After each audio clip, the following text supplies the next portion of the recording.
What's up, guys? We're back here with another video. Today we're going to be trying to take on the task of ranking all of the MCU Marvel movies. My boy Greg's helping me out with this one. So we decided to rank all the MCU category or all the MCU movies based on 5 categories: hype, villain, rewatch ability, MCU significance, and character development.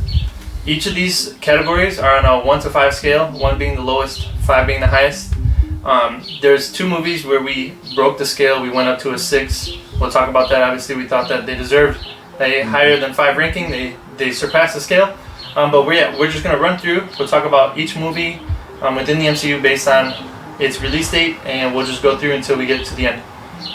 From the end, we'll have our top 16 movies that we will be doing a separate video for a tournament where we put each movie against each other.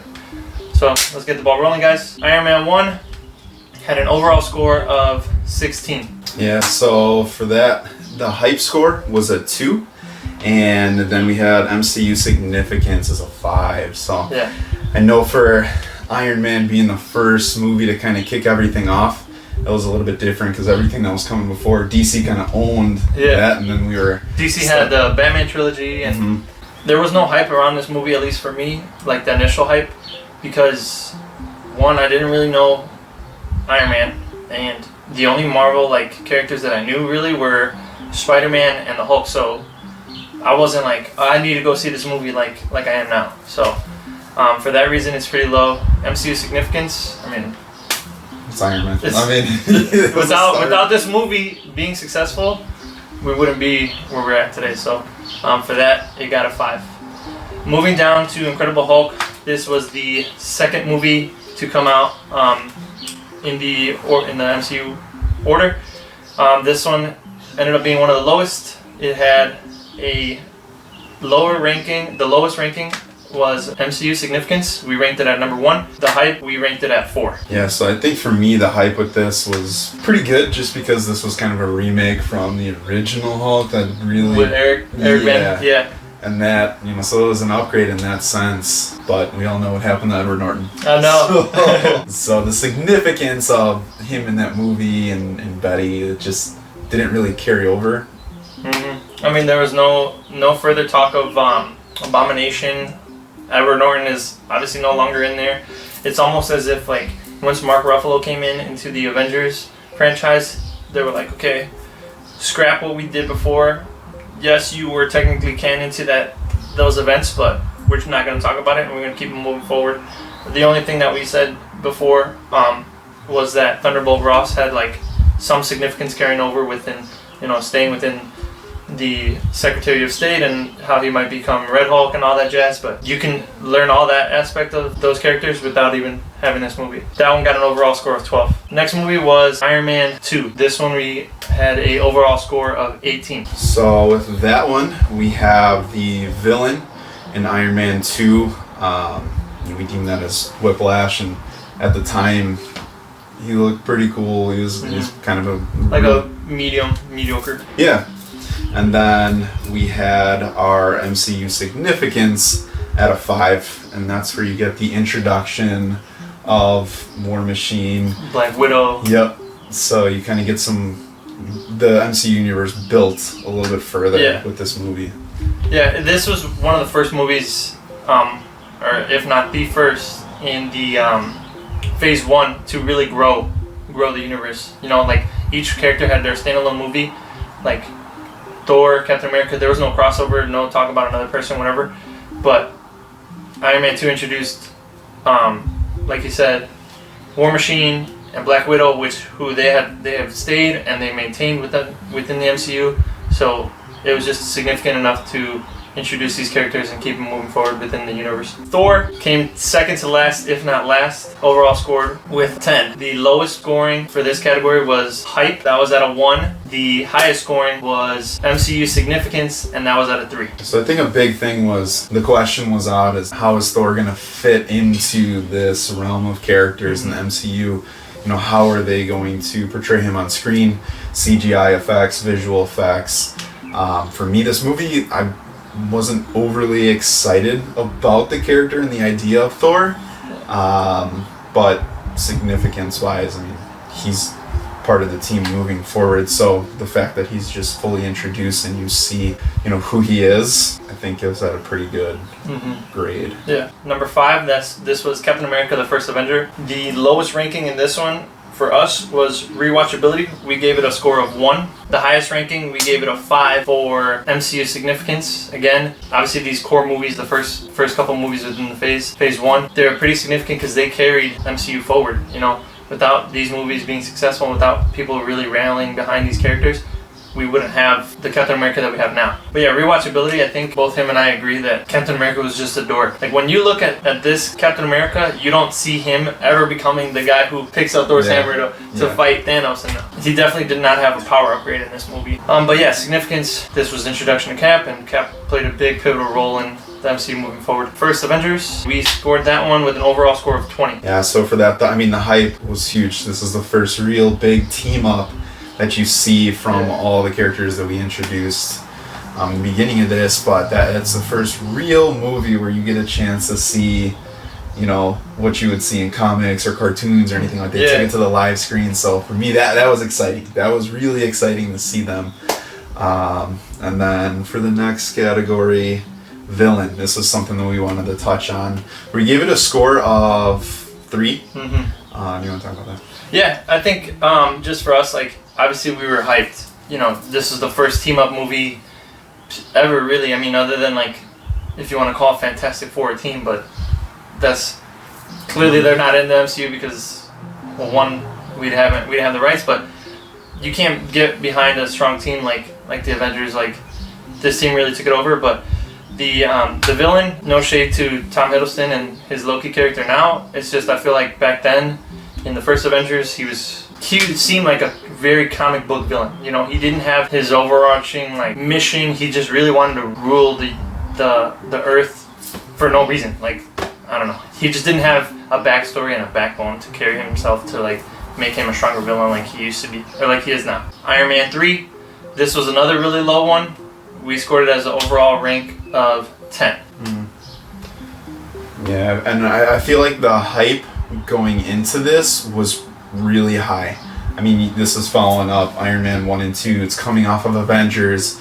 You have Tony Stark and you have Robert Downey Jr. who established the Iron Man character as a mainstay in the universe. But I think on the flip side of that, the letdown and the biggest thing in that movie that kind of brought it down to a 10 was the villain. Yeah, I mean, you're talking about the Mandarin.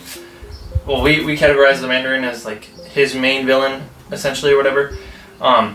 In the comics, this is his number one guy, his number one enemy, and they downplayed him as some actor who's pretending to be him who really isn't, and it's almost a shame because you think of Iron Man, you think of one of the core members of the Avengers and all that, and for him to score a 10, which was the same as the first Thor, it sucks, but I mean, there's not much we can do. I personally can't really enjoy that movie. I'm a big fan. I love villains, and if the villain's no good, I have a lack of interest. So Thor: The Dark World, this one we scored at an overall rank of 12. Yeah, so for this one, hype again.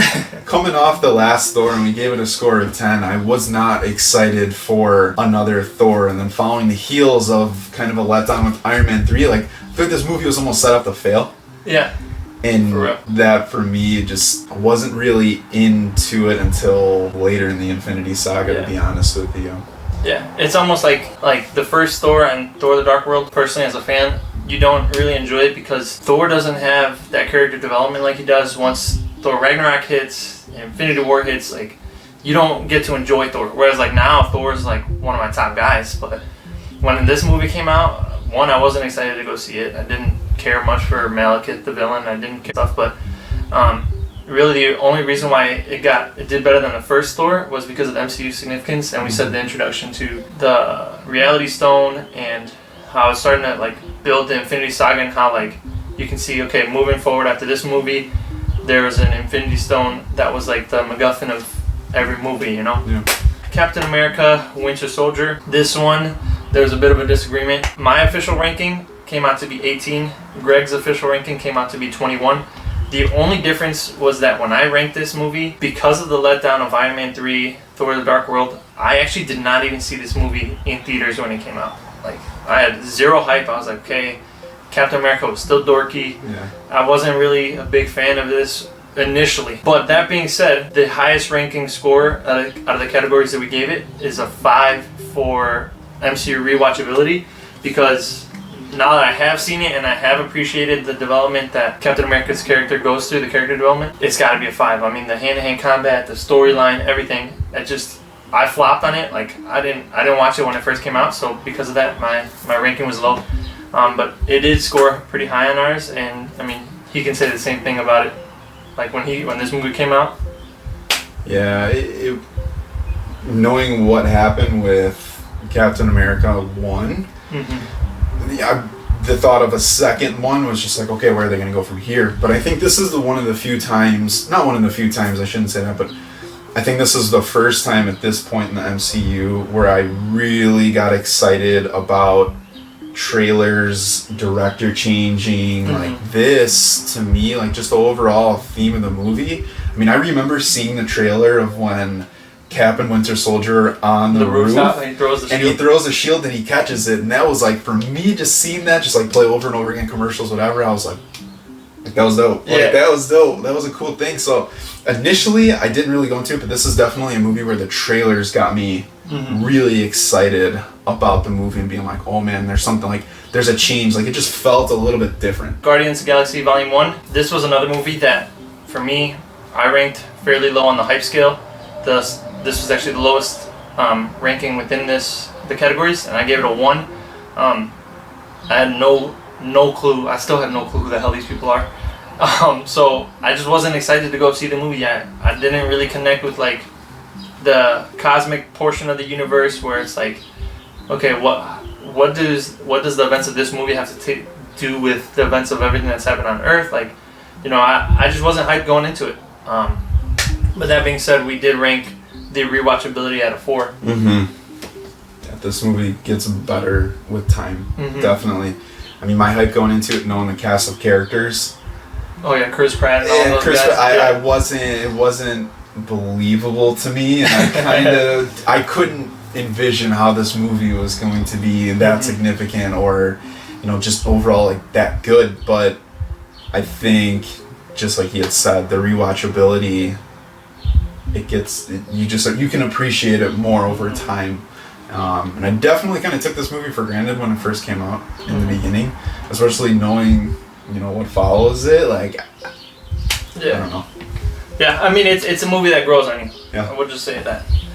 Moving down to the second Avengers, this was Avengers Age of Ultron. We scored this at a higher ranking of 23 overall, with our two highest rankings being Hype at a number 5 and Villan at a number 5. A second, they nailed Avengers 1 for me, and then knowing that there's another team up that's coming, with now knowing how each character has kind of had a movie or another part at least, that kind of got you excited. So for me, the hype was off the charts, and then knowing that Ultron was the villain, knowing that, again, this was another trailer movie where you hear his voice and James Spader, and or even like the trailer scene where they're all in the opening of the movie, when they're all like have that slow motion like action shot or whatever.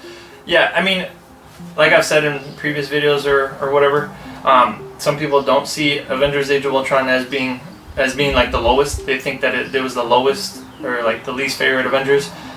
Based on this ranking, we have it ranked at 23, whereas the first Avengers was ranked at 20. For us personally, we did enjoy Ultron. I thought that like he seemed like a boss, like he had his mission. He was like a premature version of Thanos. He essentially wanted to do the same thing, but just on like an Earth scale, not a universal scale. I very much enjoyed like when he first appeared and he comes out of like the Avengers Tower and he says, you know, there are no strings on me and all that. Like I think for me, I really enjoyed the villain, and this just goes to show how much a villain can carry a movie. But yeah, overall score of 23. Ant-Man, this was the movie directly after Avengers Age of Ultron. This one was also another really low one. We ranked it at overall for a 10. The villain combined with rewatchability, I think, kind of held this movie back a little bit. Out of all these movies, we kind of sat down and looked at Yellow Jacket as a whole, and we know how much stock we put in the villains and how important that is to a movie. Yeah. But, you know, I think you nailed it when you said Yellow Jacket, just like between his costume, his powers, what he did, the actor that played him, like, it didn't really hit anything for me. And I feel like if Yellow Jacket wasn't there, like, it almost wouldn't have made it. Yeah, I mean, essentially, this is like when you really look at the villains of the MCU within the earlier phases, like Iron Man 1. The villain of Iron Man 1 was Ironmonger. It's the same type of character, right? You have Iron Man in his suit, and you have Ironmonger in his suit. It's essentially two Iron Mans, one good, one bad.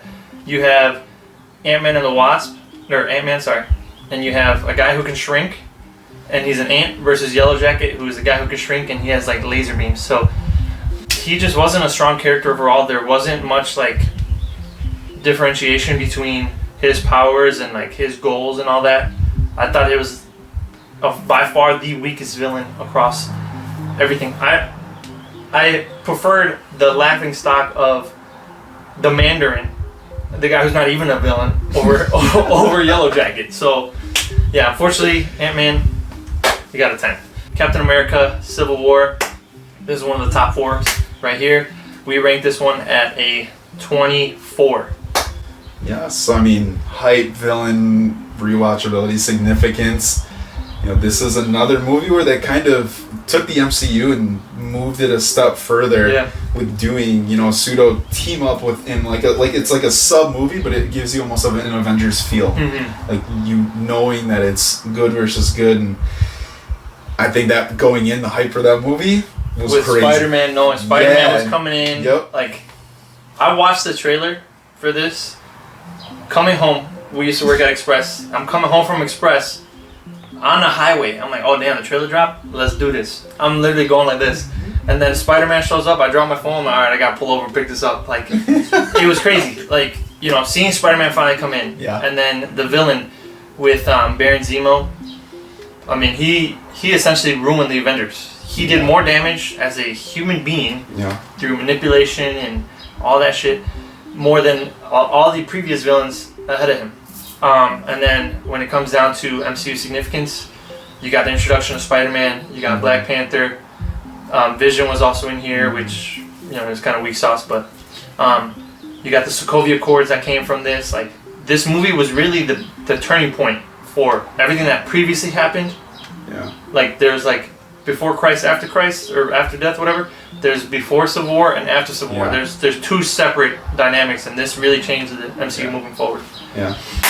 I want to add one thing. I think you nailed that. This, going through and spending as much time as we have looking and ranking and critiquing and all that, you really get the feel now of this movie going forward. Like, it just elevated your expectations just a little bit more than, you know, there's kind of no peaks and valleys. You're like, they're going to throw out just movie after movie after movie. And I think this is a huge turning point, especially when you go back and look at it. You know, this movie had a lot of significance. Yeah, for real.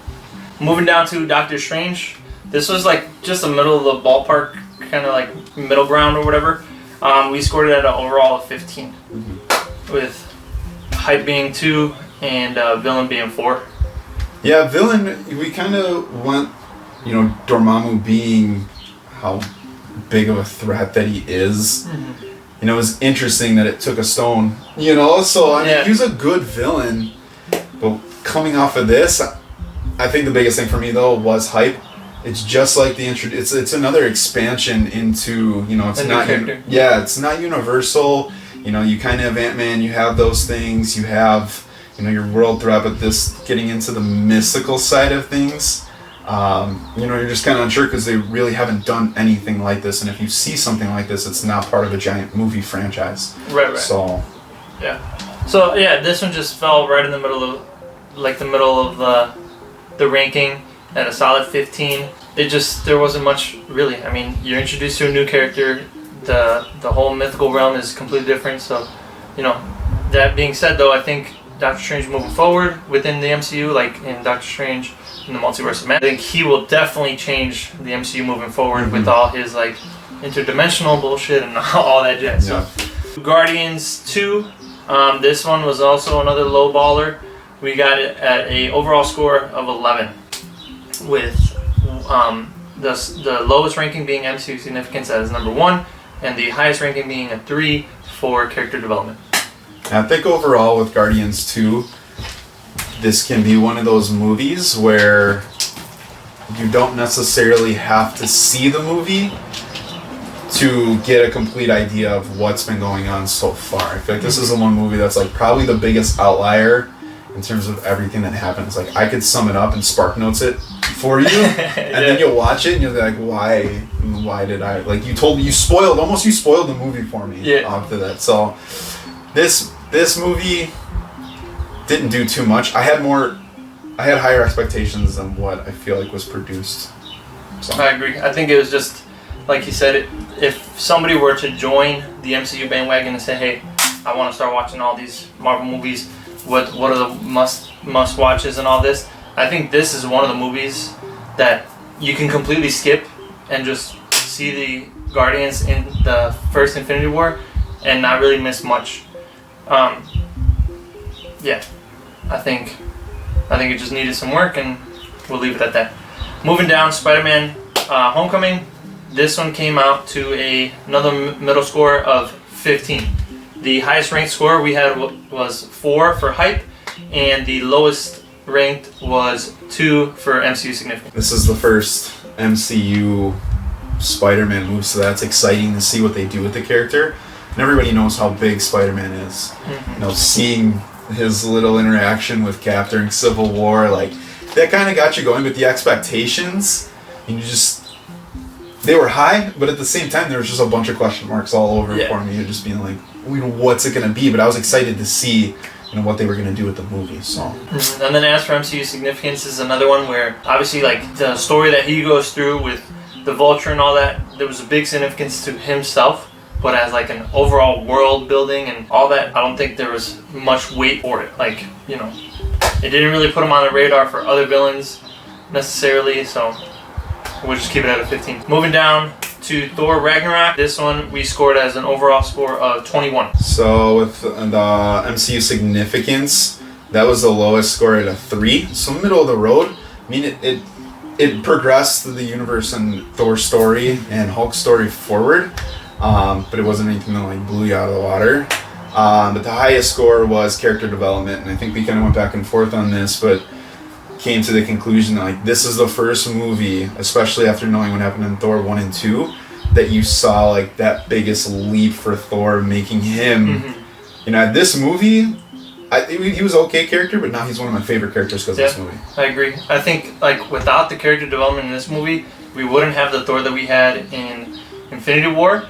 Like with his journey, and you also get that Loki redemption arc where like they're officially brothers. Thor and Loki are brothers now, and they're not villains against each other. So I think this was a good movie for the character development within those characters. Moving down to Black Panther. Black Panther was another high one. This one for us came out to another 21, so just the same ranking as Thor Ragnarok. The highest ranking on this one was Rewatch Ability with a 5, and the lowest ranking was MCU Significance at a 3. Yeah, I think the Rewatch Ability for this, we could have easily went and just talked about the villain all day and Killmonger. But I think this is the one movie where they went through and it's super culturally relevant. And between, we'll go a little bit deeper into the movie eventually, but I think for this, in terms of significance, because it is the first one, you can speculate what's to come, but initial immediate impact, it mostly was just the setting that kind of carried through when you saw, Wakanda again in Infinity War, and where they go through and finding, Winter Soldier again, but the place itself, I think that's kind of the only thing besides Black Panther moving forward. Yeah, I mean, it was, for me, this is personally the best solo film. I'll just leave it at that. Avengers Infinity War. This one was one of the rank breakers. We had to break the scale for this. We gave it a 5 for hype, a 6 for villain, a 5 for rewatchability, a 5 for MCU Significance, and a 5 for character development. You take it away with the villain, man. The villain, this I don't think it's a secret for anyone that knows me, but Thanos, I'm wearing my Thanos purple. Thanos is by far, I think, the greatest villain that's ever hit the screen, to be honest with you. Mm-hmm. And, you know, comparing him to any other villain that might have been ranked as a 5, I think he just kind of transcends all of them, just in terms of what he did. What he did, his purpose, a mission, everything. I mean, we've talked about it before. Like, Thanos almost is the hero of his own story. Right? His like destiny is to save the universe. It's not to. He never says, "Oh, my destiny is to kill half the universe." No, he thinks he's gonna save the universe, and at that cost is destroying the other half. I think this is the reason. This movie is the reason why I'm a big Thanos guy. I want to see another movie with Thanos in there, a prequel, whatever, a TV show. I don't even give a shit. Just give me more Thanos. So yeah, 26. This is tied for the highest rank in our ranking. Moving down to Ant-Man and the Wasp. This was the movie that came out directly after Infinity War, and with that cinematic event, we ranked this at a overall 16. Yeah, I think between the hype of it following Infinity War, you were so excited to see like what came next. Mm-hmm. So I mean that was good at a 3, and then we have at a 5 it's MCU Significance. I think that's the biggest thing to take away from this movie. Yeah, it's just the quantum realm. The quantum realm, him getting trapped there, surviving the snap. I mean, they never fully said if he survived the snap because he was in the quantum realm, or if he survived the snap because he was supposed to be the half that survived. So essentially, like if you were to create a device that put the entire MCU within the quantum realm and then Thanos snapped, and then bring everybody out, would they survive, or like how does it work? Is the quantum realm considered another dimension, or like the significance of the quantum realm moving forward is really why this movie has a big significance. I think you can say that, oh yeah, the Fantastic Four are down there, or the quantum particles are what causes people to become mutants. Like, you could take the quantum realm in so many different directions. So 16 for that one. The next movie was Captain Marvel. This was also another 16. This movie came out after Ant-Man and the Wasp and after Infinity War. Introduction to the character. We had the highest ranking was hype for 4, and the lowest ranking was Rewatch Ability for 2. Yeah, I think that the hype, I mean the fact that Nick Fury paged who we found out to be, Captain Marvel, and you can go speculate when you were watching the movie, like, oh, that's her, if you are familiar with the comics. You were excited about that if you know the character, but I think the movie itself, Brie Larson, we all love you. But for me personally, like, I just didn't get a hit with Captain Marvel, and rewatching that movie, and just, I think it's almost more of a directing, casting thing for me. Mm-hmm. I'll watch it to fill in holes with the overarching Infinity Saga, but I don't really enjoy watching this movie and listening and hearing everything that it did again and again. Yeah, so. I agree. I mean, for me, I was hyped because you're thinking, damn, half the universe just got wiped. Nick Fury had a pager, and he managed to call one person who's saying, like, in his mind, he was probably like, damn, I know exactly who I could call to solve this problem. Yeah. And then Captain Marvel comes out, and you're like, okay, let's find out why Nick Fury contacted her. I mean, we already know Nick Fury doesn't trust people. We already know he went through all this shit in Winter Soldier. Mm-hmm. So you're like, bam, Captain Marvel's gonna be the savior. And I was hyped for that. I'm like, bro, the trailer, she hit the supernova or whatever, or she hit, like, I forgot what they call it, or like binary mode or whatever. Yeah. Yeah. So like, I'm like, wow, she's gonna be OP. Thanos ain't even ready, kind of deal. But then you watch it, and like, for me, I've probably only seen this movie like 2 or 3 times. Maybe even, I'm just gonna say 2, because it's not a movie where I'm like, yes, let's rewatch it. If I see it on here, I'm not gonna really like stop to continue watching it. Like, it just, I don't know. I think it had potential. I think the story could have been a little better. The scrolls were good, but yeah. Yeah, I almost wonder, for me, like, even saying that now, or knowing like Secret War, the Secret Invasion, the scrolls, like, I don't disagree with the decision that they made of how they use the scrolls in the movie. I just know, coming off of comics and cartoons and all those things of just like how crazy that can be. And we still might get it. Right. It's just, I almost question now like what we're gonna get, which might make it great in the future. We'll see. Yeah, there's a movie that has potential to get better once like her story continues. Yeah. So we'll leave it at that. Here is your boy's winner. Avengers Endgame, obviously the biggest movie of all time kind of deal. This was another rank breaker or whatever you want to call it. We had this one hype, we hit with a 6. So 6 for hype, 5 for villain, 5 for rewatchability, 5 for MCU Significance, and 5 for character development.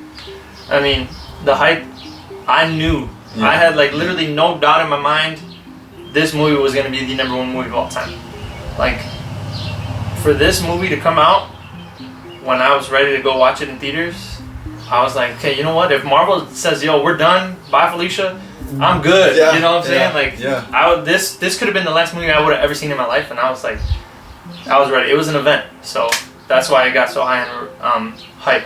For villain, though, I just think you have that difference of Thanos from the Thanos that we had talked about in Infinity War, and how, he was like, I'm going to be on that mission of saving, to then kind of falling more into a traditional role of like almost like, the warrior, like revenge kind of thing. Like, what are you doing? It was a more simple version of Thanos that we got. Still super, overpowered, and it took that final battle, everything, But it was good.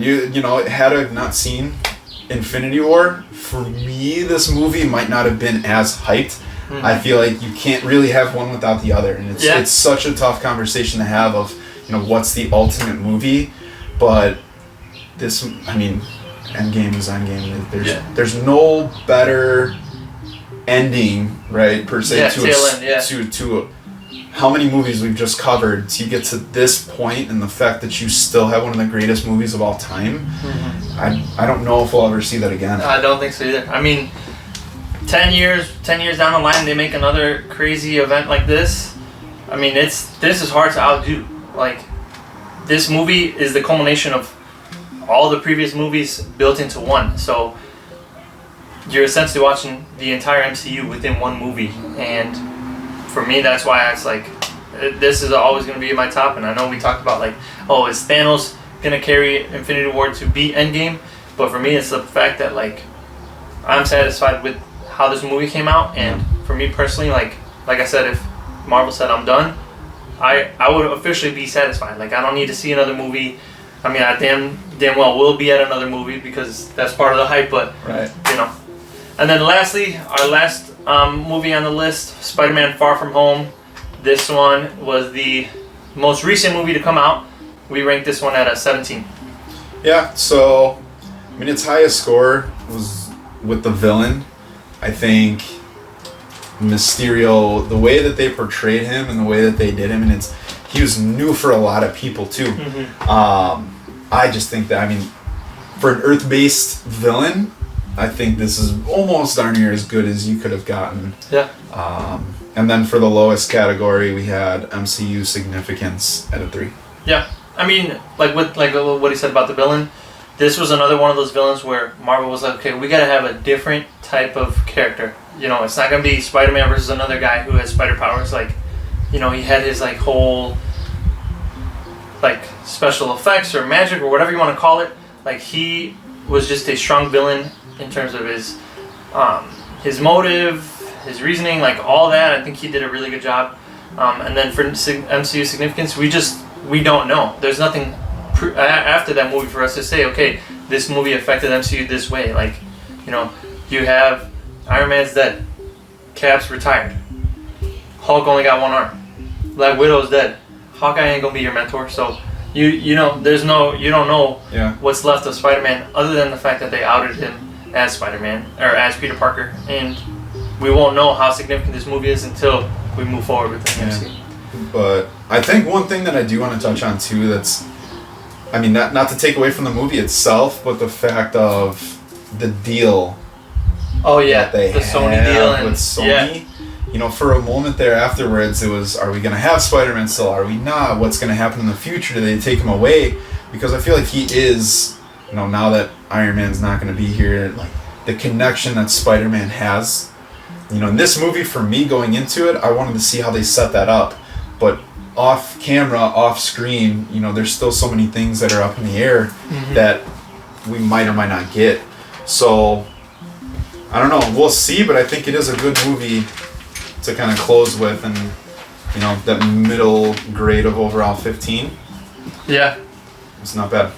Yeah, I mean, it was good for what it was. It'll obviously get better once we see where the MCU goes. But that's it, guys. That was our entire ranking. Like I said, I'm going to list the top 16 because we have a separate video coming for a tournament-style ranking, so we can see how the movies differentiate based on who they go against and all that. Let me know in the comments what you guys think of our ranking. Let me know what you changed, and keep a lookout for our tournament coming up, okay? Thank you guys. Appreciate it.